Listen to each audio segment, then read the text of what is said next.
Everyone, good afternoon. Welcome back to my channel ছুমাদে। আবার চলে আসলাম নিউ একটা ব্লগ নিয়ে। আজ আমি তোমাদের সাথে বগরি মাখা শেয়ার করব। আজ রোদ্রুটা অনেক উঠেছে, তার জন্য আমি এই ঘর থেকেই ব্লগটা শুরু করেছি। তো সকাল থেকে আজ ব্লগ করিনি, কারণ সকালবেলা আমি ব্লগগুলো এডিট করছিলাম। তারপর রান্নাঘরে চলে গেছিলাম রান্নাবাড়া করার জন্য। তো মা সবজিগুলো রেডি করে দিয়েছে, তো আমি গিয়ে রান্নাটা করে নিলাম। তো বাঁধাকপি তরকারি বানিয়েছি, তারপর পেঁয়াজি নাল ভাজা করেছি, ভাই মাছ এনেছিল ফুলকপি আলু দিয়ে মাছের ঝোল করেছি।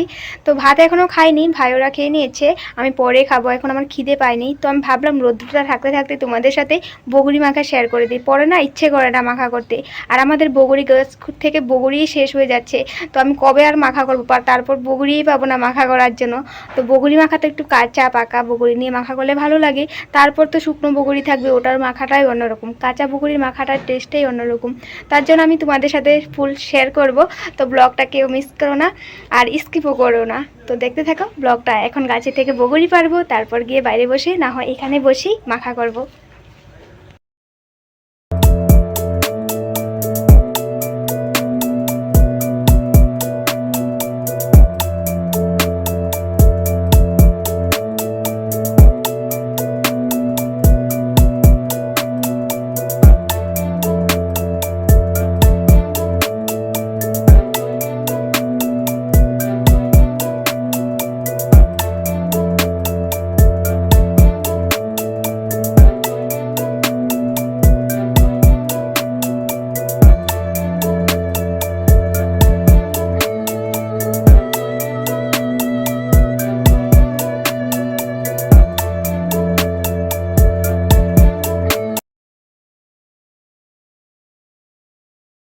বগুড়ি তো পেরে নিয়েছি কথা ঠিক, এখন যে তুলবো, তুলে মাখা করব, ওটাই বড় কষ্ট। তোলাটাই বড় কষ্ট, কোমর ব্যথা করে।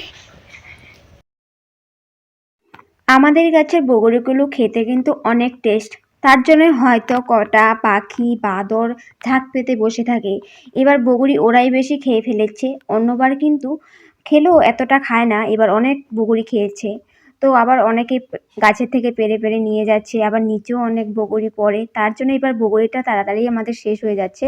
তো এখনও আছে অবশ্য, কয়েকটা কাঁচা কাঁচা বগুড়িও আছে, যেগুলো মানে লাস্ট ফিনিশিংয়ে হয়েছিল, ফুল ছেড়েছিল, ওগুলো কাঁচা কাঁচা আছে। আর আগেরগুলো সব পেকে গেছে, ঝরে গেছে, খেয়ে ফেলেছে, মানুষে নিচ্ছে। তো আমি ভাবলাম তাড়াতাড়ি করে বগুড়ি মাখাটা তোমাদের সাথে শেয়ার করি, বগুড়ি শেষ হয়ে যাবে না হয়। তার জন্য আজ তোমাদের সাথে স্টেপ বাই স্টেপ যেরকম সব কিছু শেয়ার করি, বগুড়ি মাখাটাও বগুড়ি গাছ থেকে পাড়া থেকে সব কিছুই শেয়ার করছি। তো এখন বগুড়িগুলো একদম ভালো করে ধুয়ে নিব, কারণ নিচে পড়তে পড়তে না অনেকগুলো বগুড়ি ফেটে গেছে, কিন্তু রস বেরিয়ে যায়, মানে অনেক উঁচু থেকে পড়েছে। তো তো আগের পর তো গাছটা অনেক জায়গা কেটে দিয়েছিল, ঠালগুলো তো উপরে উঠে গেছে গাছটা, না হয় আগে কিন্তু নিচেই ছিল, তো হাত দিয়ে পারা যেত। এখন আর পারা যায় না, হাত দিয়ে কুটা দিয়ে পারতে হয়।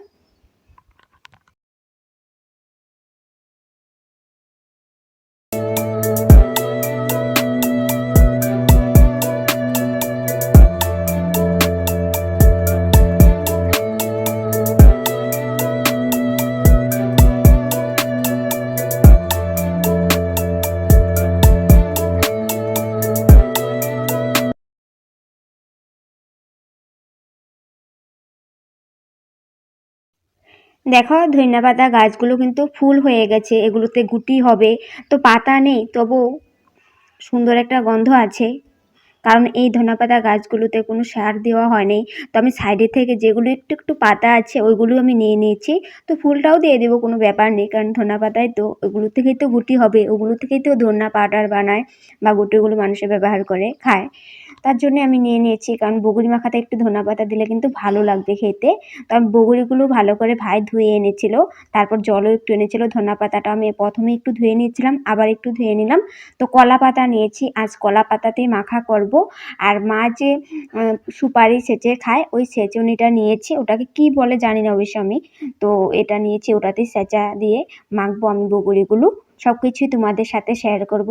আর হ্যাঁ, আজ বগুড়ি মাখাতে আমি চিনি দিয়ে মাখা করব না, আজ করব বগুড়ি মাখা গুড় দিয়ে। তো গুড় দিয়ে মাখা করলে বগুড়ি মাখা খেতে কিন্তু অনেক টেস্ট হয়। তো দেখতে থাকো ব্লগটা।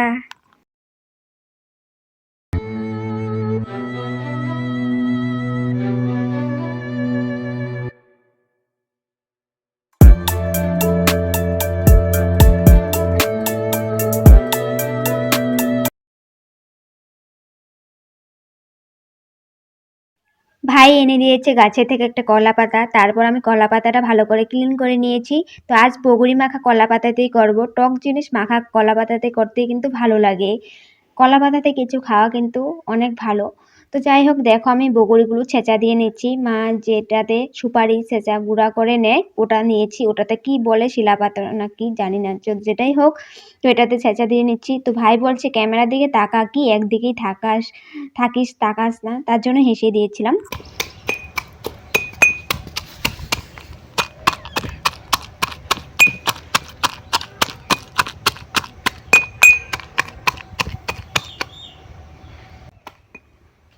আমার ভাই বলছে বগরির ছেঁচা দিচ্ছিস কথা ঠিক, কিন্তু বগরির গুটিটা যেন ভেঙে না যায়। বগরির গুটি ভেঙে গেলে খেতে ভালো লাগে না, কারণ বগরির গুটিগুলো মুখে ভাঙা ভাঙা পড়ে, ভালো লাগে না। গোটা গোটা থাকলে ভালো লাগে, তার জন্যই আমি ছেঁচা দিয়ে দিচ্ছি, একদম লাহে লাহে দিচ্ছি। কিন্তু দেখো তোমরা, একদম সুন্দর করে বগরি কিন্তু মানে গুটিটা গোটাই রয়েছে, আর বগরিটা একদম সুন্দর করে মানে গলে গেছে। কারণ পাকা পাকা বগরি তো, বাড়তি বগরি, এগুলো অল্প ছেঁচা দিতেই একদম ফিনিশিং হয়ে গেছে। তো গুটিটা কিন্তু গোটা আছে, তোমরা দেখো।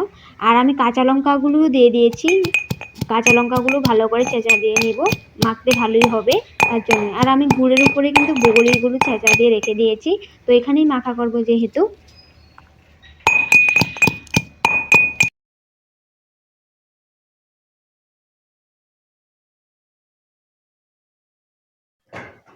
আমি তো সব কিছুই নিয়েছি, কিন্তু এখানে রাখতে ভুলে গেছি লেবু পাতা। তারপর ভাইকে মনে করিয়ে দিয়েছি যে লেবু পাতা তো আনা হলো না। তারপর ভাই গিয়ে লেবু পাতা নিয়ে এসে আবার ক্লিন করে এনেছে। তো দেখো, 3টে লেবু পাতা এনেছে, গন্ধরাজ লেবু পাতা। টক জিনিস মাখা করলে লেবু পাতা না দিলে ভালো লাগে না, সব কিছু পারফেক্ট হওয়া উচিত। যেমন ধনা পাতা ছাড়াও ভালো লাগে না, আর গুড় দিয়ে মাখা করছি, লেবু পাতার সেন্টটা থাকলেও ভালো লাগবে, তার জন্য লেবু পাতা দিলাম। তো এখন কাসন্দ অল্প একটু দিয়ে দিব। আর মিষ্টি বলতে আজ তো গুড় দিয়েছি, চিনি দেইনি। তো গুড়টা তো নিচে আছে দেখেছই, তো এখন মাখা করব।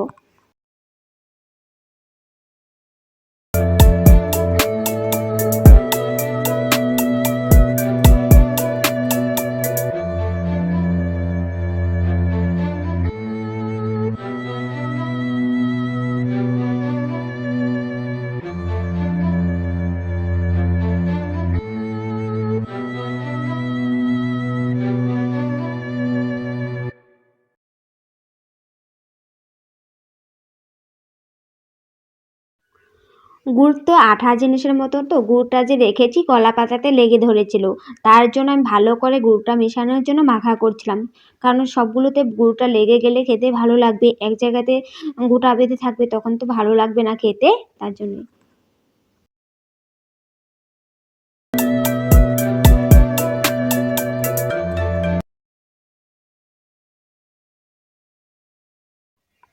আমার বগরি মাখা হয়ে যাওয়ার পর ভাইকে বলছি যে একটু টেস্ট করে দেখ। ওকেই প্রথমে দিচ্ছিলাম, ও বলছে না তুই মেখেছিস তুই টেস্ট কর, আমি এখন ক্যামেরা ধরে রেখেছি, ক্যামেরার সামনে তুই টেস্ট করে বল কেমন হয়েছে। তো আর বলছে খাবে না, তার জন্য আমি টেস্ট করে তারপর দেখেছি কেমন হয়েছে।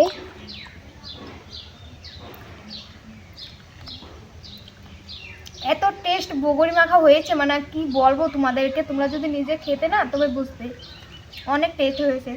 তো এখন আমি জেঠিমণিদেরকে ডাকবো, কারণ জেঠিমণি সবসময় বলতে থাকে বগরি মাখা করবি, আমাকে দিবি মাখা করে। আমার হাতে বগরি মাখা জেঠিমণি অনেক পছন্দ করে। তো এখন তো আমি বগরি অনেকগুলো মেখেছি, তো আমি তো বেশি মাখা করি কথা সত্যি, কিন্তু আমি বেশি খাই না, ভাইকে দেই, সবাইকে দেই। আমি একটু মুখে টেস্ট করে দেখি কেমন হয়েছে, আর এখন আমি সবাইকে ডাকবো। তারপর ভাই আবার গিয়ে কলা পাতা আনলো, বলছে যে কলা পাতাতে মেখে এসেছিস, কলা পাতাতেই খেতে ভালো লাগবে। কলা পাতা কেটে আবার ক্লিন করে আনলো, তো সবাইকে পাতাতে দিয়ে দিয়েছি। তো জেঠিমণিকেও ডেকেছি, বলছে যে আসবে, মানে তখন আসেনি কারণ কাজে ব্যস্ত ছিল, পরে এসে নিয়ে গেছে। তারপর আমরাও খেয়ে নিয়েছি, ভাইয়েরাও খেয়ে নিয়েছি, তো আমি এসে গেছি এই ঘরে। বগরি মাখা অল্প একটুই খেয়েছি, তো পেট জ্বালাপোড়া করছে, খালি পেটে খেয়েছি যে। তো বগরি মাখা খালি পেটে খাওয়া কিন্তু অনেক খারাপ। তো সকালে খেয়েছিলাম, সকালে আজকে খেয়েছিলাম, ও আজ সকালে তেমন কিছুই খাওয়া হয়নি। আজ সকালে আমি মুড়ি মাখা দিয়ে চা খেয়েছিলাম, ওই খাওয়া। এখন প্রায় 1:30 বাজে, কিছু খাইনি কিন্তু এখনও। তো এখন ভাত খাবো না, একটু পরে খাবো। তো ভাবলাম এখন দুই একটা শর্টস বানাই, এখানে দাঁড়িয়ে দাঁড়িয়ে অনেক সুন্দর ক্লিয়ার আসে এখান থেকে শর্টস বানালে। আর যেগুলো মানে জিনিসপত্র এনেছিলাম বাইরে, ওগুলো সব ঠিকঠাক করে রেখে এসেছি ঘরে। তো এখন দাঁড়িয়ে দাঁড়িয়ে কয়েকটা শর্টস বানাবো, দাঁড়িয়ে দাঁড়িয়ে তো বানাবো। তো বানানোর পর তারপর গিয়ে ভাত খাবো। শর্টস বানানো হয়ে যাওয়ার পর রান্নাঘরে চলে আসলাম ভাত খাওয়ার জন্য। তো ভাইদেরও ডাকছি যে তোরাও ভাত খেয়ে নে। আজ তো আমি সকালে ভাত খাইনি, তার জন্য খিদে পাচ্ছিল বিরাট। তো আমি তো ফুলকপি আলু দিয়ে মাছের ঝোল করেছিলাম, কাতলা মাছ এনেছিল। তো ঝোলটা দেখে মনে হচ্ছে টেস্টি হয়েছে অনেক। ফুলকপি আলু, উপর থেকে ধনেপাতা, আর হলো বাঁধাকপি তরকারি বানিয়েছিলাম, আর পেঁয়াজি নাল ভাজা করেছিলাম। তো পেঁয়াজি নাল ভাজা আর বাঁধাকপি তরকারি ডাল দিয়ে সকালবেলা খেয়েছে সবাই, আমি খাইনি। তো এখন ভাত খাবো, আর ওদেরও ডাকছি, ওদেরকে দিয়ে আমিও খেয়ে নিব। তো আমার ব্লগটা আর পরে কিছু করা হলো না, এখানেই রাখলাম। তো ব্লগটা ভালো লাগলে লাইক শেয়ার করে দিও। Bye bye.